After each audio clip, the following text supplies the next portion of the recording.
Good morning student. हम बात कर रहे थे कल डी ब्लॉक के तत्वों के बारे में। डी ब्लॉक के तत्वों को संक्रमण तत्व भी कहते हैं, ट्रांजिशनल मेटल। हम आज बात करेंगे संक्रमण तत्वों के इलेक्ट्रॉनिक विन्यास के बारे में। इलेक्ट्रॉनिक विन्यास, इलेक्ट्रॉनिक कॉन्फ़िगरेशन। इन तत्वों का इलेक्ट्रॉनिक विन्यास n-1 d n s यानी n-1 d 1 to 10 ns 1 to 2 में भरा जाता है, क्योंकि d के ऊपर हमने 1 to 10 इसलिए रखा है। डी उपकोष में 5 कक्षक होते हैं, 10 इलेक्ट्रॉन हम भर सकते हैं, और एस के अंदर एक कक्षक होता है जिसमें 2 इलेक्ट्रॉन भर सकते हैं, यानी 1 से लेकर अधिकतम 2 इलेक्ट्रॉन भर सकते हैं। हम 2 से ज़्यादा इलेक्ट्रॉन एक कक्षक में नहीं भर सकते हैं। तो यहाँ पर इनका इलेक्ट्रॉनिक विन्यास डी ब्लॉक n यहाँ पर क्या है, कोषों की संख्या है, और हमने पढ़ा था डी ब्लॉक के तत्व चौथे आवर्त यानी चौथे कोष से प्रारंभ होते हैं, इसलिए यहाँ पर 4-1 d यानी कहने का अर्थ 3d के अंदर भरे जाएंगे, और n यानी आवर्त अपना कौन सा है, चौथा 4s 3d और 4s के अंदर इलेक्ट्रॉन भरे जाएंगे। अंतिम इलेक्ट्रॉनों की बात करें, अंतिम इलेक्ट्रॉन d उपकोष के कक्षकों में भरा जाता है। यहाँ पर इलेक्ट्रॉन हम भरेंगे। सबसे पहले हम बात करते हैं, प्रारंभ होता है डी ब्लॉक 3d से प्रारंभ होता है आवर्त सारणी के अंदर। जैसे आवर्त सारणी की हम बात करें तो आवर्त सारणी के पहले आवर्त में 2 तत्व होते हैं, हाइड्रोजन और हीलियम। ये पहला आवर्त है यहाँ पर, और ये अपना दूसरा आवर्त है। इसमें 8 तत्व हैं, lithium, beryllium, boron, carbon, nitrogen, oxygen, fluorine, neon. और ये तीसरा आवर्त है, sodium, magnesium, aluminium, silicon, phosphorus, sulphur, chlorine, argon. यहाँ चौथे आवर्त की बात करें, ये अपना चौथा आवर्त है। यहाँ पर ये स्कैंडेनियम 21 नंबर से लेकर ये डी ब्लॉक प्रारंभ होता है।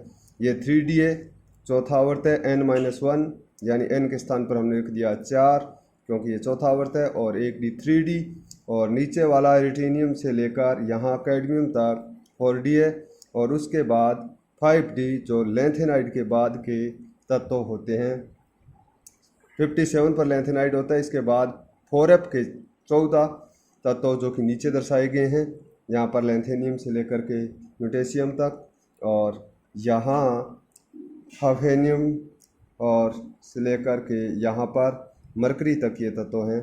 और उसके बाद में 6d की बात करते हैं, जो कि आवर्त सारणी में अभी तक इनका नामकरण चल रहा है, अपूर्ण आवर्त भी कहते हैं। यहाँ पर 3d, 4d और 5d। सबसे पहले हम बात करते हैं 3d, जो कि जिससे क्वेश्चन आते हैं। 3d के अंदर हमें इलेक्ट्रॉनिक विन्यास भरने के और इससे संबंधित प्रश्न यहीं से पूछे जाते हैं। 3d अपने लगती है।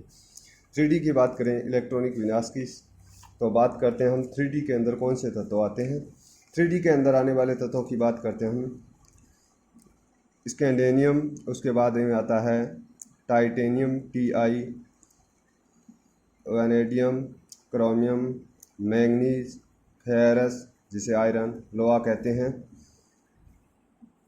Cobalt, nickel, copper, zinc.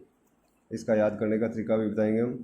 3d की बात करें यहाँ पर इनका इलेक्ट्रॉनिक विन्यास, अंतिम इलेक्ट्रॉन 3d और के अंदर भरा जाएगा। यहाँ पर इलेक्ट्रॉनिक विन्यास की बात करते हैं, जैसे स्कैंडेनियम, ये कितने नंबर पर आता है, 21 यानी 21 नंबर इसका परमाणु क्रमांक है। इलेक्ट्रॉन भरेंगे हम तो 1s2 2s2 2p6 3s2 3p6 यहाँ तक इलेक्ट्रॉन भरने के बाद 3d और 4s यहाँ पर बात करें, 2 2 4 और 6 10 12 18 इलेक्ट्रॉन हो गए। यहाँ पर हम जो कि अंतिम 18 नंबर पर अपने यानी स्कैंडेनियम से पहले कौन सी उत्कृष्ट गैस आती है, वर्ग संख्या 18 का कौन सा तत्व है, उसको हम लिख देते हैं और आगे के इसके इलेक्ट्रॉन होते हैं वो 3d और 4s में बढ़ते हैं। जैसे स्कैंडेनियम से पहले यहाँ पर बात करते हैं ऑर्गन आती है जो कि 18 पर है। यहाँ पर ऑर्गन का परमाणु क्रमांक 18 है और इसका जो सिंबल है प्रतीक वो लिख देते हैं हम यहाँ पर बड़े संकुल स्फीयर के अंदर। यहाँ पर AR और उसके बाद में हम लिखते हैं 3d4s। यहाँ पर 4s के अंदर इलेक्ट्रॉन आ जाएंगे 2, ये 18 हो गई और इसका मतलब AR दिया है, इसका मतलब 18 इलेक्ट्रॉन भरती हैं, 2 20 और यहाँ पर 1 इलेक्ट्रॉन भर देंगे 3d1। इसी प्रकार 22 नंबर का भरेंगे तो यहाँ पर सेम यही रहेगा। आर्गन लिख दिया हमने 4s2, 3d1 के स्थान पर रख देंगे 3d2 और फिर आगे वाले 3d3, 3d4, लेकिन क्रोमियम का लिखते हैं तो यहाँ पर हम देखते हैं कि 3d5 लिखते हैं 1 2 3 और आना चाहिए 3d4, लेकिन यहाँ पर लिखते हैं हम क्रोमियम का इलेक्ट्रॉनिक विन्यास इस प्रकार लिखा जाता है। ऑर्गन लिखने के बाद 3d4s, 3d5 करते हैं और 4s करते हैं 1। ये ऐसा इसलिए करते हैं क्योंकि यहाँ पर 3d5 करने पर ये कोष की बात करते हैं, ये अब इसका d उपकोष के कक्षक 5 इलेक्ट्रॉन आने के कारण टोटल आते हैं 10, अर्धपूर्ण हो जाएगा। और हमने पढ़ा था कि पूर्ण भरे हुए और अर्धपूर्ण भरे हुए कक्षक ज़्यादा स्थायी होते हैं अपूर्ण कक्षकों की तुलना में, इसलिए 3d5 है ज़्यादा स्टेबल है और स्थायित्व तो यानी कहने का अर्थ स्टेबिलिटी ही आधार है। यहाँ पर हम बात करें तो केमिस्ट्री की, और इसका ज़्यादा मोर स्टेबल यानी ज़्यादा स्थायी है उसकी तुलना में, और 3d5 4s1 लिखते हैं। और यही कारण होता है कि क्रोमियम +1 ऑक्सीकरण अवस्था भी दर्शाता है 3d श्रेणी के अंदर। और ऐसा हम बाद में करें, यहाँ पर मैग्नीज की बात 4s2 कर देंगे, यहाँ पर 3d5 आएगा, यहाँ पर 6 7 निकल 8 और कॉपर की बात करते हैं तो हम करते हैं 3d10 और 4s1 क्योंकि ये अपूर्ण भरा हुआ कक्षक है और जो कि ज़्यादा स्थायी है। और जिंक का 3d10 4s2 आ जाएगा अंतिम इलेक्ट्रॉनिक विन्यास।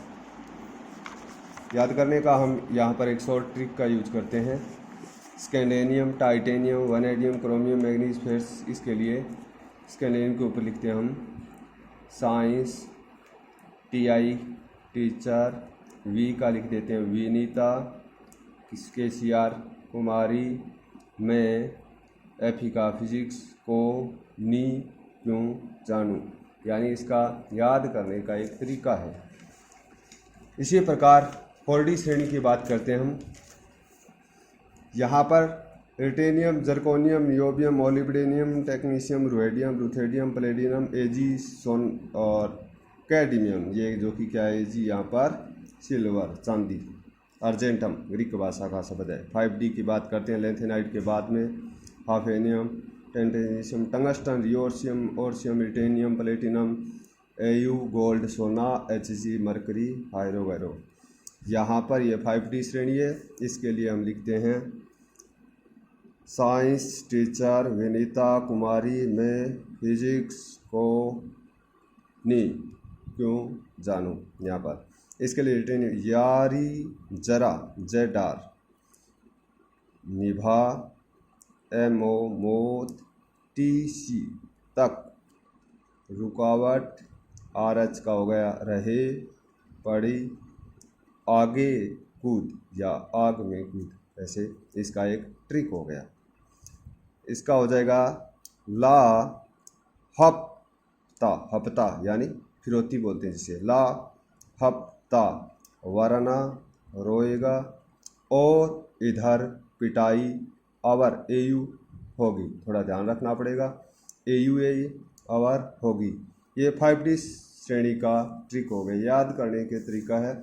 स्कैंडेनियम, टाइटेनियम, वैनेडियम, क्रोमियम, मैग्नीज, फेस, cobalt, nickel, copper, zinc, electronic विन्यास। यहाँ पर क्रोमियम का 3d5 फोरस 1 किया हमने, जो कि यहाँ पर आधा भरा हुआ की बात कर रहे हैं, यहाँ पर अर्धपूर्ण कोश है। और कॉपर का यहाँ 3d10 और फोरस 1 करते हैं क्योंकि ये पूर्ण भरा हुआ कोश है। और इसके नीचे देखिए क्रोमियम और चतुर्थ कोश में फोरस में व कॉपर के चतुर्थ कोश फोरस की बात करते हैं, एक एक इलेक्ट्रॉन है। कारण इसका ये है कि आधा यानी अर्धपूर्ण कोश और पूर्ण भरा हुआ कोश अधिक स्थायी हैं अपूर्ण कोश की तुलना में। नियम के अनुसार हम देखें तो 4s2 3d4 आना चाहिए, लेकिन हम 3d5 करते हैं, 4s1 करते हैं। स्टेबिलिटी के आधार पर ये ज़्यादा स्थायी, इसलिए ये +1 ऑक्सीकरण अवस्था भी दर्शाते हैं। ऑक्सीकरण की बात करते हैं, बाकी +2 ऑक्सीकरण अवस्था सभी दर्शाते हैं ये, क्योंकि चतुर्थ आवर्त में इनके सभी में 2 इलेक्ट्रॉन हैं, तो +2 ऑक्सीकरण अवस्था भी दर्शाते हैं।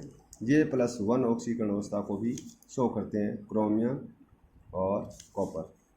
इसके गुणधर्मों की बात करें, कुछ सभी तत्व धातु हैं, हमें पता है इस बात का। विद्युत की धातुएं चालक होती हैं, आवर्त सारणी में एस और पी ब्लॉक की तरह। जैसे हम पढ़ते हैं गुणधर्मों की समानता की बात, लंबवत समानता न होकर क्षैतिज होती है, यानी ऊपर से नीचे यहाँ पर ऐसे समानता नहीं दर्शाते हैं। जैसे पहले वर्ग की बात करते हैं, hydrogen, lithium, sodium, potassium, rubidium, caesium, francium ऊपर से नीचे की ओर अपनी समानता दर्शाते हैं वर्गों में। लेकिन ये ऐसे समानता दर्शाएंगे डी ब्लॉक के स्कैंडेनियम से लेकर टाइटेनियम की तरफ इस प्रकार, यानी क्षैतिज, धरातल के समतल।